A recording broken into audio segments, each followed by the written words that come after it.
thank you, Ma'am Judith. You have just switched on my emotional side. Amuyo apo, dinamag ko kin ni Ma'am Nali. Manuti allocated nga time ko kunak kanya na. Sir, nagbayad na ka inuray nga speaker, so take your time. Kunak baka mapanglis ni Jay Handayo. Kuna nakit native sir, hanga mapanglis. So handa ka pong papasulid no may masakag sa itangal daw. Okay lang po. Jones is district in charge, Dr. Remilyn Aklibon, kan kastamit katigiti kapuyugan na. Dr. Roselma Cablinan, the LES Principal, and kastamit katigiti kakadwana, teaching and admin staff. Ni Uncle Rex, the Pudong Barangay, kaso wala yata siya, so doon na. and all the barangay officials present today. SPTA President Sheila May Lorenzo and all the SPTA officers. Dr. Clarissa Pones, the Dibuluan National High School Principal. Bisbisitas, students, and how can I forget my family who joined me today, but most especially graduates and parents. Naimbag ngal daw tayo amin apo. Naimbag nga daw, apo. Sumungbat tayo ng one. Medyo lumakaya ko nang ko kaya tag-memorize natin dugin Zoe, so kudos to you. I need a cheat sheet. May isang nga dakkel nga dayaw iti tumakder, iti sangwanan yu tatangal daw. Iti maysa nga pinaka-importante nga aldaw kada kayo mag-purpose ken kastamet dagiti naganak yu. Sapay kuma, tada may batik nga istorya nga makaited iti anyaman nga inspirasyon yu, iti masungat nga aldaw. Life is what we make it. Ang buhay ay nakasalalay sa ating mga kamay. Ang buhay natin ay bunga ng mga desisyon nating ginagawa. Ang mga desisyon natin, maliit man o malaki, ang siyang humuhubog sa ating buhay.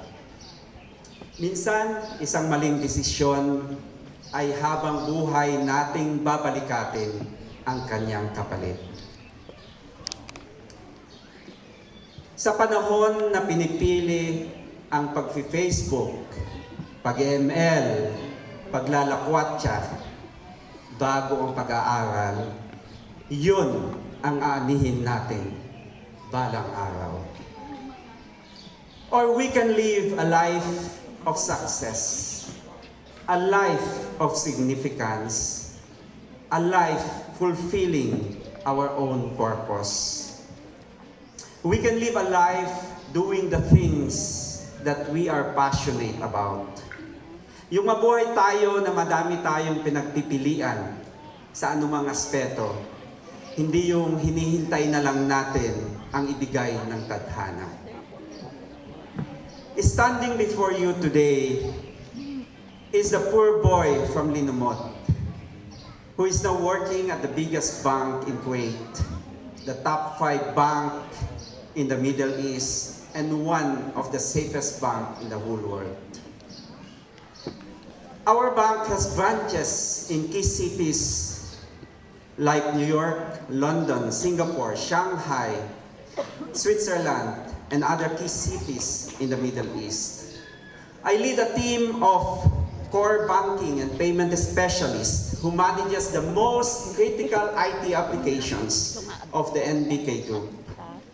I've started as an analyst programmer to managing more than 30 specialists and consultants of different ages and nationalities for the last 27 years. I've seen the evolution of banking. Dati mga bangko dapat magbukas para makapag-transaction ka. Then came ATM, online banking, mobile banking, electronic wallets. From manual work to automation, from agents to robotics. Ngayon ang maraming tao sa sa iba-ibang bansa hindi na nagdadala ng cash o cards.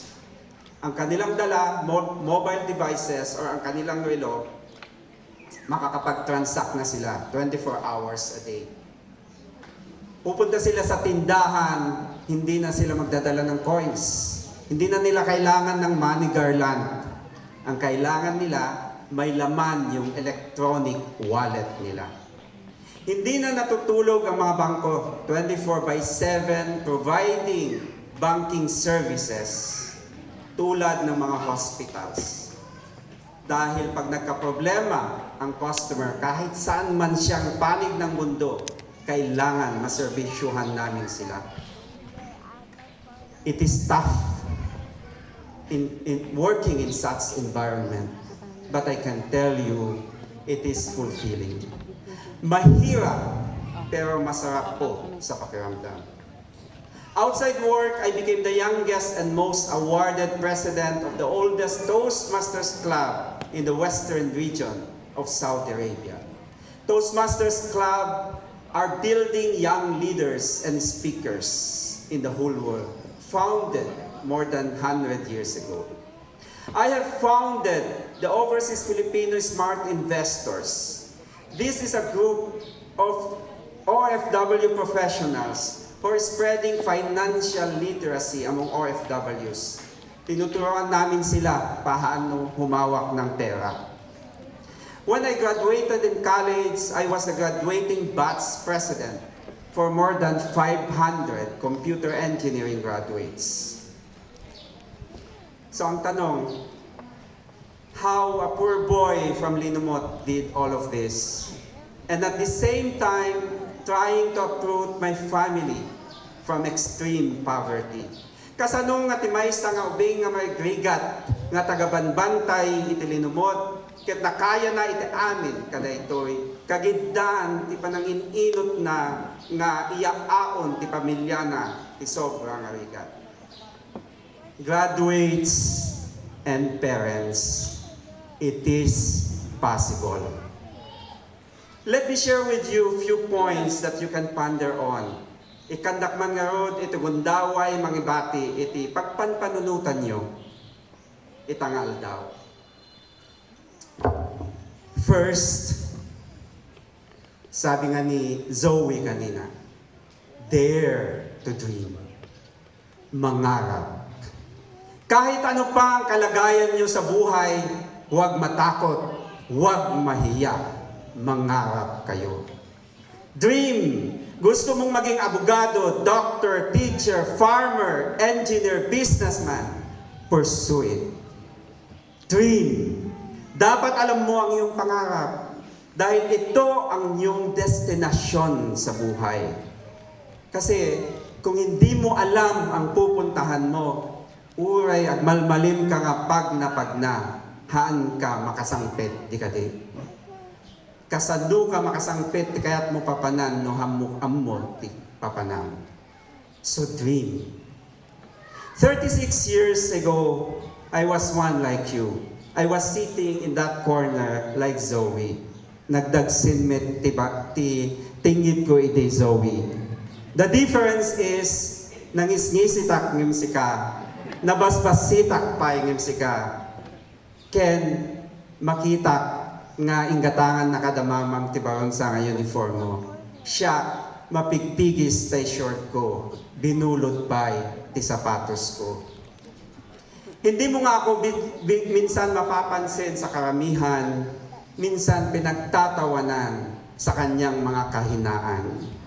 Binubuli ng mga mas malalakas o sa mga standard ng karamihan kasi hindi kami nakakaangat sa buhay. Ado panawen, iti ubingak may tugtuglipak nga aglaklako ti candy ken sigarilyo iti salaan. Napadasak mamalay-balay nga aglakot ice candy ken balot.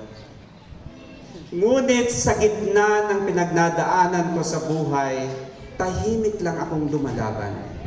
Deep within, I had big dreams. Basitak man, ngem dakkel ti pangarap ko. And I nurtured those dreams despite the extreme poverty of my family.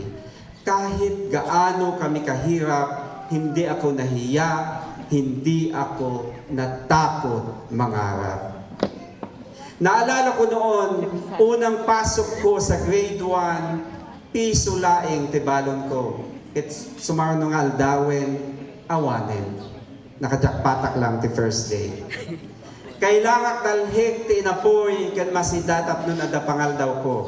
Ken ti pagbalunan mi, pagtaklubim lang tay duwang nga pinggan. Amuyo ti basket nga abot-abot, daytoy itibag ko. And people look down at us. People laugh at our situation. As you know, people can be cruel to those who have less in life. But our situation did not stop me to dream. I did not allow poverty nor other people to stop me from dreaming. So I tell you, graduates, dream.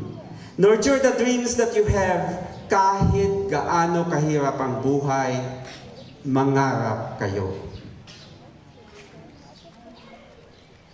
My second message to you, graduate, is do not only dream big, dream deep. Mangarap ng malalim. Mangarap na nag-uugat sa mga gusto nyo sa buhay, gusto mong yumaman dahil hindi mo matiis ang kahirapan na pinagdadaanan ng iyong mga magulang at mga kapatid. Pangarap mong maging teacher kasi gusto mong maging daan ka sa pagpanday ng kaalaman ng mga bata. Pangarap mong makatapos na para umuwi na ang nanay o tatay mo na laging nasa ibang bansa at malayo sa piling nyo. Tama ba, Ezekiel? Gusto mo si mama andito siya most of the time, di ba? Bata pa lang ako, tahimik na akong nangangarap. At lahat ng aking mga pangarap ay nakaugat sa kagustuhan kong maputol ang istorya ng kahirapan sa aking pamilya. Ngayong mas matanda na ako, kahit papaano naiangat ko na ang pamilya ko sa sobrang kahirapan, nangangarap pa rin ako.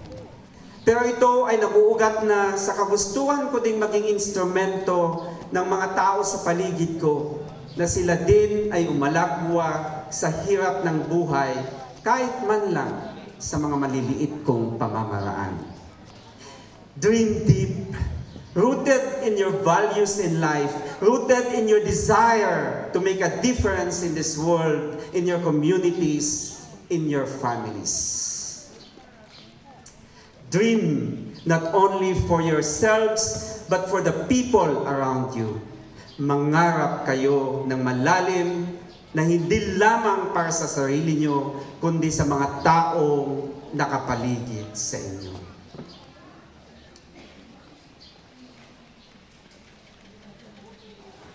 My third message is for you to commit to your dreams. Panindigan nyo ang iyong mga pangarap. Walang ibang gagawin yan sa inyo. Hindi nyo pwedeng iasa sa ibang tao kahit pa sa mga magulang nyo.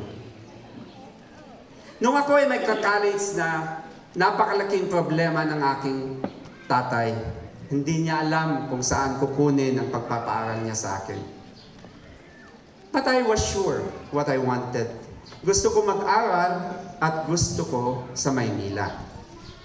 Ngunit sabi ng tatay ni Tang, tumigil ka lang ng 1 taon kahit saan ka mag-aral at kahit anong kurso ang gusto mong kunin.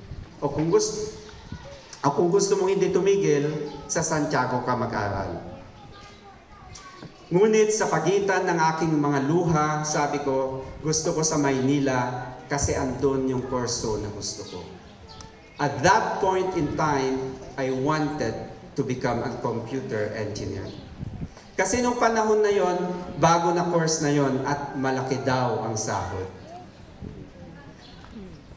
At yun ang nakita ko na magiging bihikulo ko sa pangarap kong yumaman. You see, I was sure what I wanted. Gusto kong yumaman. Sabi ko kay Tang, nakahanap na naman ako ng scholarship grant at nakapasa na ako. Kahit magpalimos ako, tulungan niyo lang akong nitong simula, hahanap ako ng paraan, makakatapos ako. And there you go, sa kabila ng madaming agam-agam at madaming hindi sang-ayon sa pamilya at mga sabi-sabi sa paligid na hindi namin matatapos, walang nagawa ng aking ama kundi payagan ako. Pumunta ako ng Maynila na kulang sa pera, bit-bit ko, pangarap ko. At 2 karton na ang laman ay bigas, unan, gulay at kung ano-ano pa. Kasama na ang pabaw ng isa kong auntie na pinatuyong saba. Una na anak ko, pasensyakan pa dahil ito'y laing tikayak may pabalon. Ngayon magsingsingpit ka, ganagananad ka, amok bakalpas ka. Han mulat ta dingdingginin isudan. At nung paluwas na ako ng Maynila, nasiraan pa ang Dalin Liner na aking sinasakyan sa kabundukan ng Nueva Vizcaya, hating gabi. Dahil sa dami kong bitbit, ako ang isa sa pinakahuling nakatransfer ng bus at nakatayo ako at ang paligid ko nakapalibot sa akin ang aking karton at bag dahil punong-puno ang bus. Ang aking tatay na first time magpaaral sa Maynila, nagpapadala ng halos linggo-linggo ng isang kahon sa Dalin Liner. Ang laman lagi, bigas, gulay, adobo, at nakasuksok sa bigas, 200 o 500 pesos.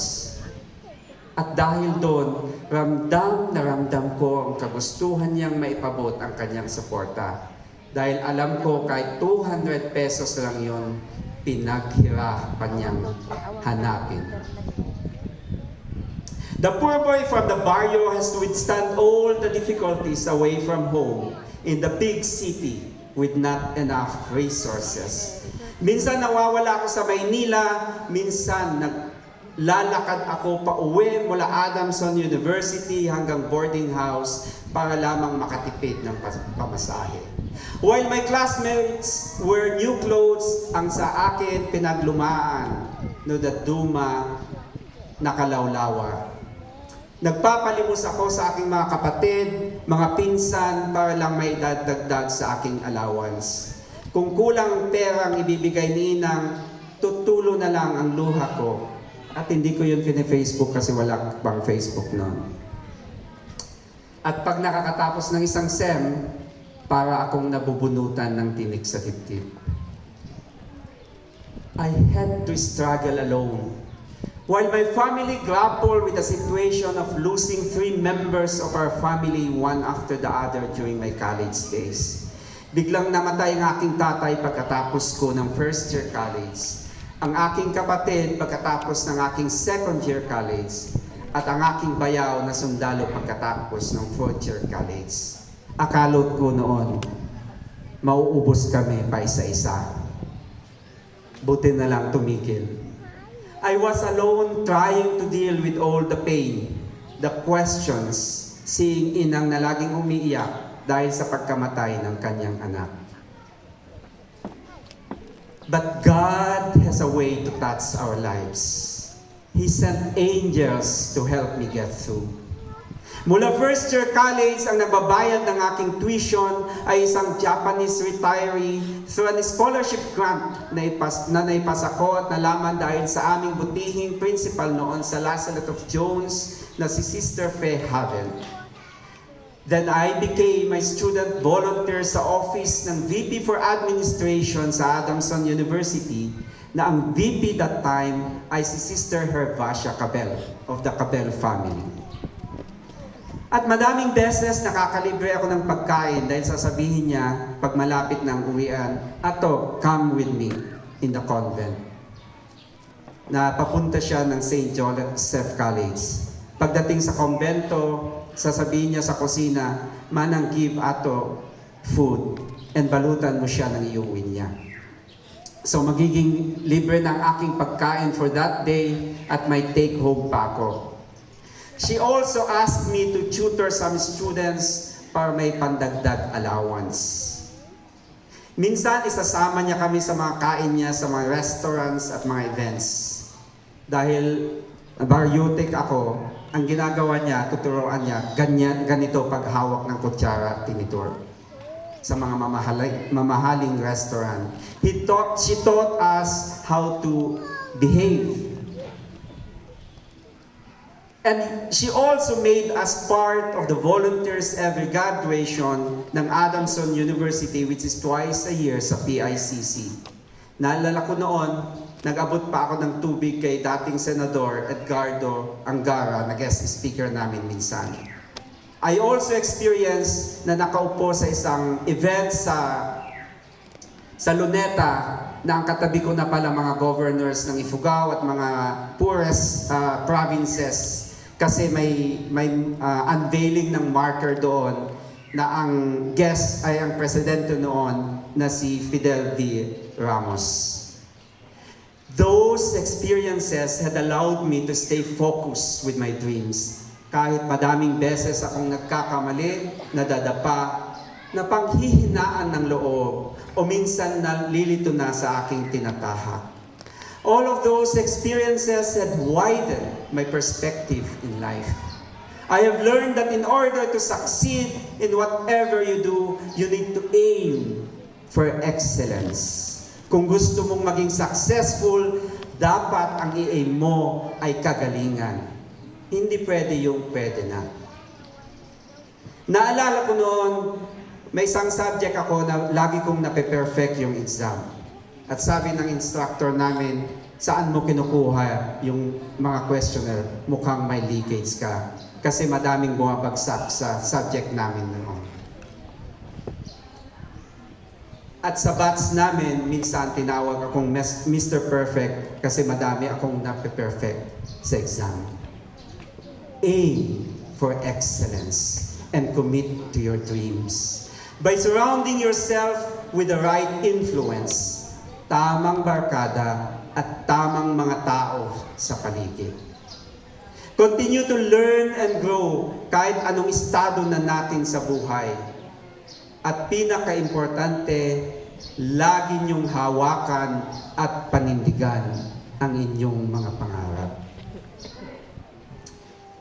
Lastly, don't just aspire to be successful. Aspire to be a man or a woman of value. Aspire to live a life of significance, for success without purpose is meaningless. Mabuhay ng kapakipakinabang sa kapwa-tao. Habang ako ay tumatanda, madami akong minsan nadidinig na nagmamarites sa paligid ko.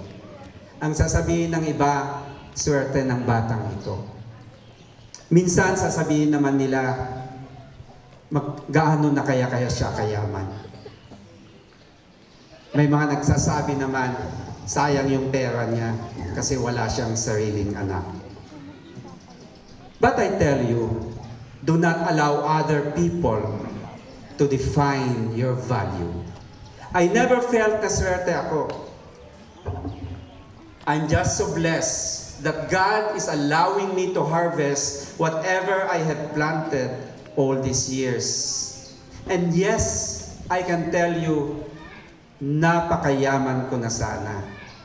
Napakalayo na sana ang aking nararating sa madaming aspeto. Ayun ay sana. Sana kung sarili ko lamang ang iniintindi ko mula noon. Alam niyo ba ang unang sahod ko?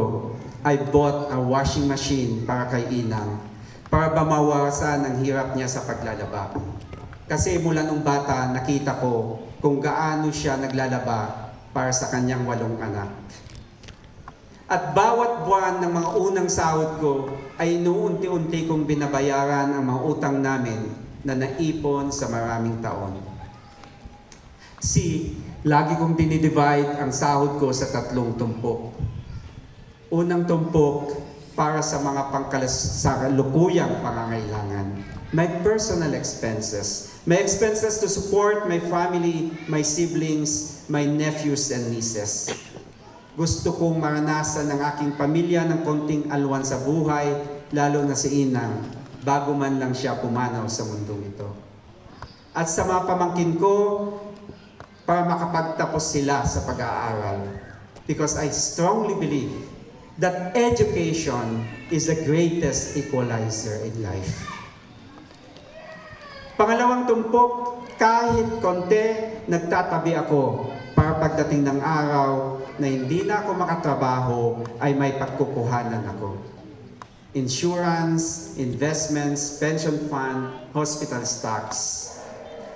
I don't want my family that one day when I'm not able to work, they will be taking care of me instead of taking care of their families. Because I want them to have a better life than us. Pangatlong tumpok sa sahod ko, I make sure to give back to my Creator. Lahat ng blessing sa buhay ko ay dahil sa Diyos. Without Him, I am nothing and I am no one. Hindi ako napakayaman sa pera, but I can tell you, I am living a fulfilling and meaningful life. Whenever I have a chance, I try to make impact to other people's lives. Nung ako ay estudyante, may sumugal na nagbabayad ng tuition ko kahit hindi ako kilala. Si Kiyoshi Hanabata ng Japan. He was an ordinary Japanese national. So now, I make sure that I do the same. For the last 20 years, I have been supporting World Vision, who helps the poorest of the poor students na makapag-aral with just 750 pesos a month. Dahil naniniwala ako na kapag nakapag-aral ang bata, mas may laban siya sa buhay. At mas may laban siya na ialis ang pamilya niya sa sobrang kahirapan. Graduates, mga anak o mga ading ko, I challenge you today. Dare to dream. Dream deep. Commit to your dreams and aspire to live a life of significance. Mangarap. Mangarap ng malalim. Panindigan at gawin lahat para sa mga pangarap at mabuhay ng kapakipakinabang sa kapwa-tao at sa ating komunidad. Be the best that you can be. Aim for excellence in whatever you do. Be a world-class citizen. Be world-class in whatever you do kasi maliit na lang ang mundo. Kahit farming, ang kakompetensya na natin ay buong mundo. Kaya, Ma'am Remelin, I still would like to encourage them na mag-aral kahit pa maging farmer sila dahil iba na ang sitwasyon ng mundo ngayon. Kung may pinagsisihan man ako sa buhay, ito yung panahon na hindi ko ginawa lahat ng aking makakaya. So always do your best, but remain humble. Nurture good values. Mga magagandang asal at pag-uugali ang lalong magpapatingkad sa anumang mararating nyo sa buhay. You completed your basic education today. Ipagpatuloy nyo ito hanggang makatapos ng college. Kahit anuman ang pangarap nyo sa buhay, education is a key to achieving those dreams. Edukasyon ang tuntungan nyo para maabot ang anumang pangarap sa buhay. At kapag natupad nyo na ang mga pangarap nyo, I can assure you, napakasarap sa pakiramdam. I have achieved my dreams to have the means for myself to travel the world and be a blessing to my family and to the people around me. Napakasarap yung inaani mo, yung magaganda mong ipinunla sa buhay. At ang pag-aaral ay parang pagpupunla ng binhi, aalagaan at may panahon ng anihan. Kayo ang pundasyon para sa matatag na kinabukasan ng bagong Pilipinas, bagong Jones at bagong Linumod. You are the treasure of our nation, a guiding light in building a strong and new Philippines, a new Jones, a new Linumod. Sa mga magulang, hinahamon ko rin kayo na maging tunay na kaagapay ng inyong mga anak. Imbis na tuladin tayo, dagiti arami ti daduma, nga busy ti kaka-Facebook, kakukumpara, iti biyag tayo, iti sabali nga tao, mag-focus sa pagpapalaki ng maayos sa mga anak. Kayo ang pinakamalaking makakatulong sa kanila. Magtrabaho, magbigay ng moral support, words of wisdom to guide them. Yakapin nyo sila, lalo na sa panahong sila ay nagkakamali at napapagod. Kayo ang huwaran nila. Kaya ingat kayo sa nakikita nilang ginagawa nyo kasi gagayahin nila ito. Until today, I am guided by the words and the life of my late father. I am a proud anak ni Iping Felipe Dalereliano ken Liling Lilia Pascual Lorenzo. One day, aanihin niyong sabay na pamilya ang inyong itinatanim. Alam ko yung iba sa inyo, OFW, ang kanilang mga gulang tulad ni Zoe at ni Ezekiel. Alam nyo ba, Ezekiel and Zoe, kaming OFWs, pag-uwi namin para kaming bida-bida, pero napakahirap ang sitwasyon namin sa buhay. Talagang sakripisyo ang mawala sa pamilya. Kumakain kaming mag-isa, kapag nagkakasakit, walang nag-aalaga. Di ba, Eunice?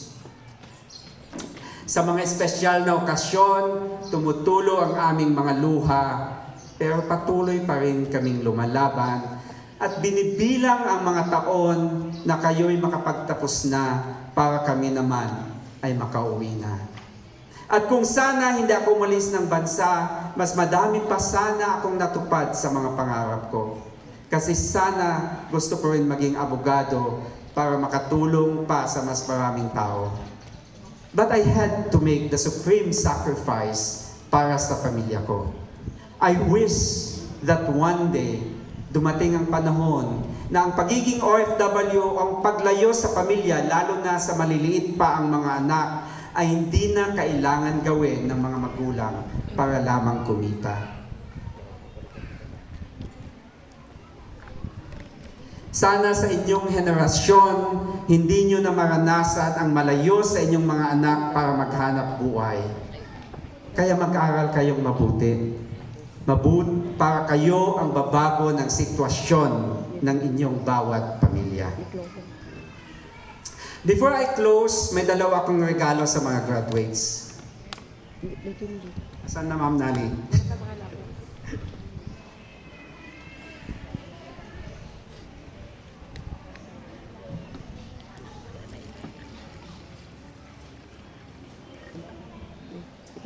Ito una, this book on how money works. So I urge you, graduates, educate yourselves about money and finances kahit sa murang edad nyo para matigil nyo ang cycle of poverty sa inyong pamilya. Tapos pangalawa,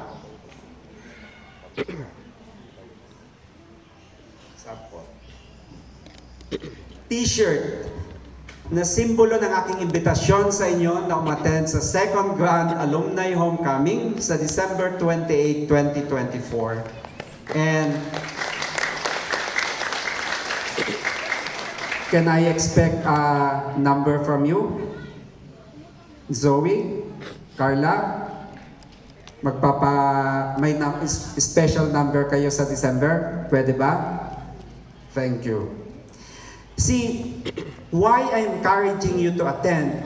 Dahil magandang chance ito na mapalibutan kayo ng mga alumni ng ating paaralan.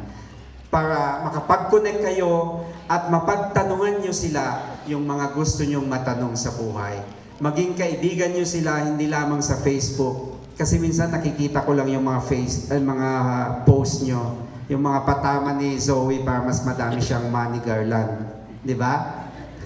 So, matuto kayong makipagkwentuhan sa kanila at hopefully, one day, pwede nila kayong mabigyan ng mga guidance sa mga gusto nyong desisyon sa buhay.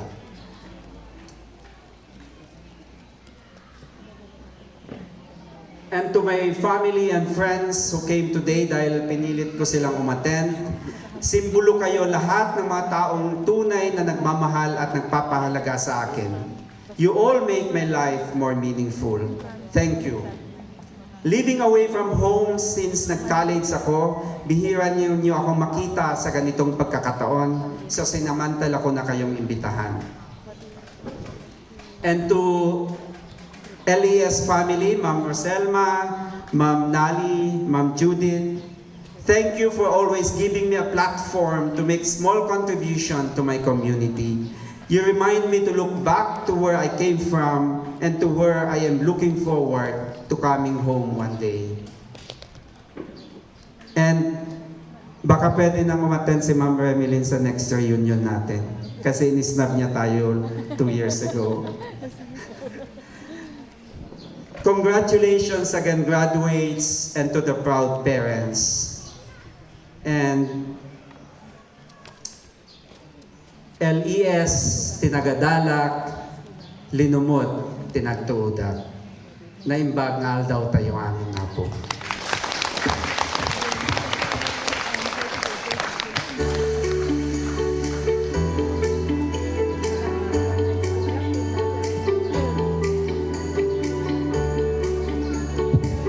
Thank you so much, Sir Rex.